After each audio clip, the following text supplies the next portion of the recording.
കണ്ണൂർ മീൻകുന്നിൽ ക്ഷേത്രോത്സവത്തിനിടെ പടക്കം പൊട്ടിയുണ്ടായ അപകടത്തിൽ ക്ഷേത്രം ഭാരവാഹികൾക്കെതിരെ കേസ്. 10 പേർക്കെതിരെ വളപട്ടണം പോലീസാണ് കേസെടുത്തത്. അനുമതിയില്ലാതെ പടക്കം പൊട്ടിച്ചുവെന്നും എഫ്ഐആർ. സുനിൽ ഐസക് കണ്ണൂരിൽ നിന്ന് വിവരങ്ങൾ നൽകാനായി ചേരുന്നുണ്ട്. സുനിൽ, ഈ എഫ്ഐആറിൽ എന്തൊക്കെ കാര്യങ്ങളാണ് പറയുന്നത്? ഈ പടക്കം പൊട്ടിച്ചത് ഇത് അനുമതിയില്ലാതെയാണ് എന്നാണോ? അമൃത, അങ്ങനെ തന്നെയാണ്. അതായത് മീൻകുന്ന് മുച്ചിരിയൻ വയനാട് പുലവൻ ക്ഷേത്രത്തിൽ ഇന്ന് പുലർച്ചെ ഉത്സവത്തോടനുബന്ധിച്ച് പടക്കം പൊട്ടി 3 പേർക്ക് പരിക്കേറ്റ സംഭവത്തിലാണ് ഇപ്പോൾ ക്ഷേത്രം ഭാരവാഹികൾക്കെതിരെ പോലീസ് കേസെടുത്തിരിക്കുന്നത്. തറവാട്ടുകാരനവരായ വത്സരാജ് എം കെ, പ്രകാശൻ, പ്രേമൻ, സുധാകരൻ, ദീപക് ഇവർക്കൊപ്പം കണ്ടാൽ അറിയാവുന്ന മറ്റ് 5 പേർ, അങ്ങനെ 10 പേർക്കെതിരെയാണ് ഇപ്പോൾ വളപട്ടണം പോലീസ് എഫ്ഐആർ രജിസ്റ്റർ ചെയ്തിരിക്കുന്നത്.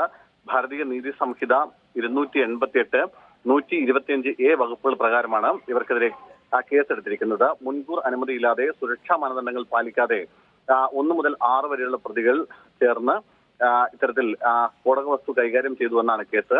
അനുമതിയില്ലാതെയും അശ്രദ്ധമായും വെടിമരുന്ന് കൈകാര്യം ചെയ്തു എന്നതും ഈ എഫ്ഐആറിൽ പറയുന്നുണ്ട്.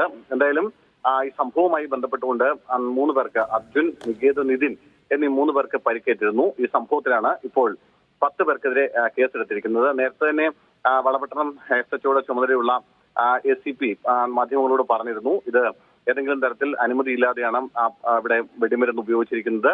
പരിപാടിക്ക് മാത്രമാണ് അനുമതി നൽകിയിരിക്കുന്നത്, അതിനപ്പുറത്തേക്ക് വെടിമരുന്ന് ഉപയോഗിക്കാൻ അനുമതി നൽകിയിരുന്നില്ല എന്ന് ACP തന്നെ അറിയിച്ചിരുന്നു. അതിന് പിന്നാലെയാണ് ഇപ്പോൾ കേസെടുത്തിരിക്കുന്നത്.